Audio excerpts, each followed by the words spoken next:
This is the world's most secure convoy. The thing that is being given security in it is perhaps more important than the US president. In this convoy, nuclear weapons are being transported from one place to another. If an attack is made on the convoy during transport, as a result, the world's most dangerous weapon can go into the wrong hands, which can harm not only one country but the whole world. Therefore, no kind of compromise can be made on its security. How does a superpower country like America transport these nuclear weapons? What vehicles are used in this convoy? And if an attack occurs, how do the federal agents handle it? Welcome to Malik TV's videos once again. There are 12,515 nuclear weapons in the world, 41% of which are owned by the United States of America alone. These weapons are spread all over the United States. The active weapons are present in the U.S. Air Force, military, and Navy submarines.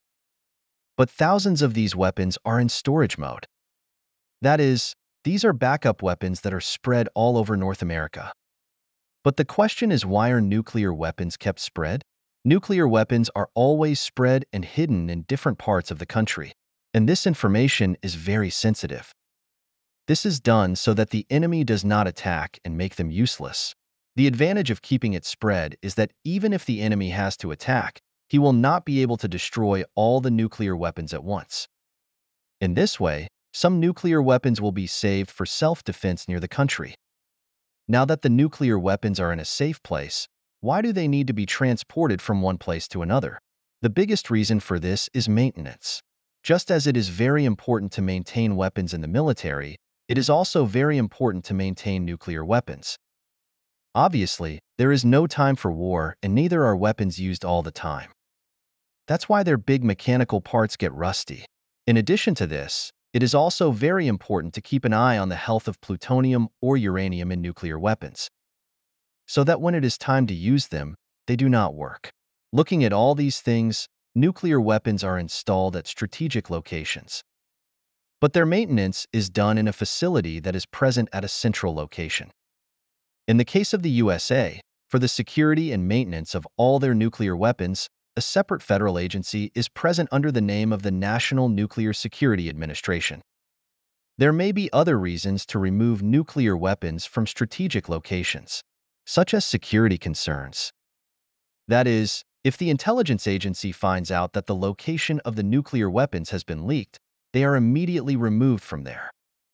The areas where nuclear weapons are kept, their security is so strict and perfect that it is not even possible to wander around these areas without permission. But when they have to shift from one place to another, then in a moment, this weapon, which destroys the whole city, is passed through the same roads that everyone uses every day. As long as it is hidden in a remote location, then it is fine, but when it comes to the road, its security becomes very complicated. To face this challenge, the US government has created an entire agency whose job is to secure nuclear weapons. This military convoy that you are seeing is usually used in the USA to transport nuclear weapons from one place to another.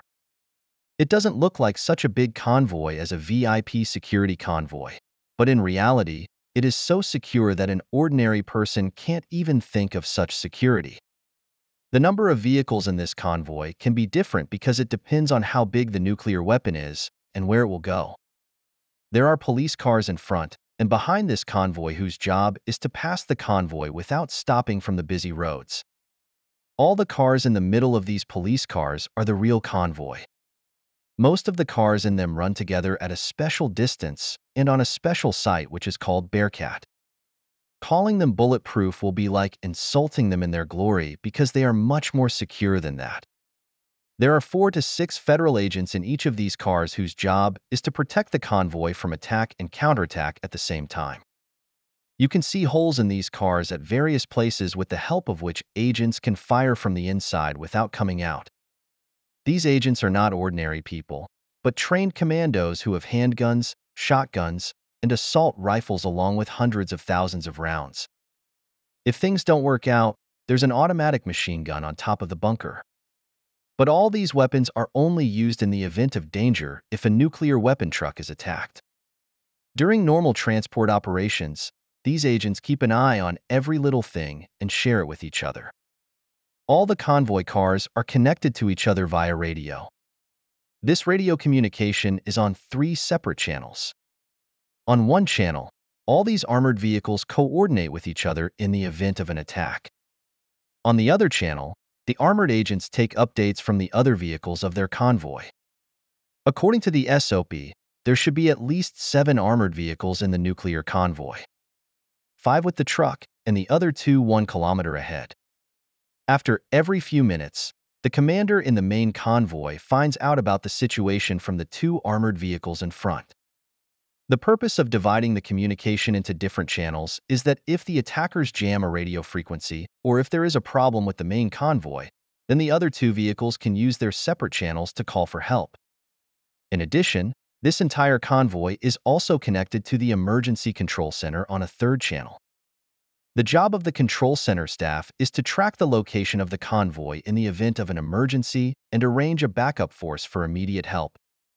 If ever this happens, the extra force sent by the control center will contact the agents of the convoy under a special SOP. Then whether this extra force is from the police or the military, the control center will tell both the forces through different code words and encrypted radio links.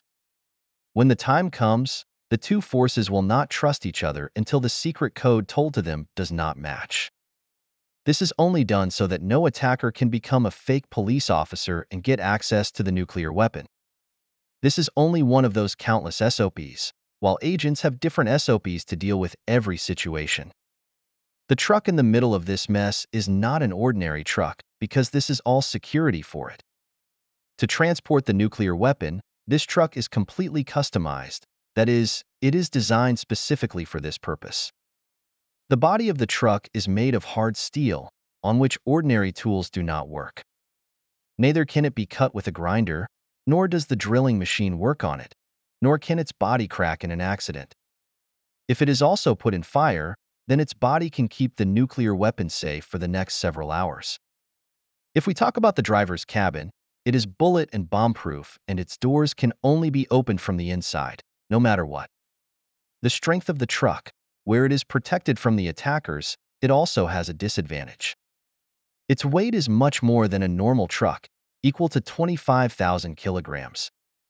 For this reason, this truck cannot run very fast in the event of an attack, nor can it take sharp turns.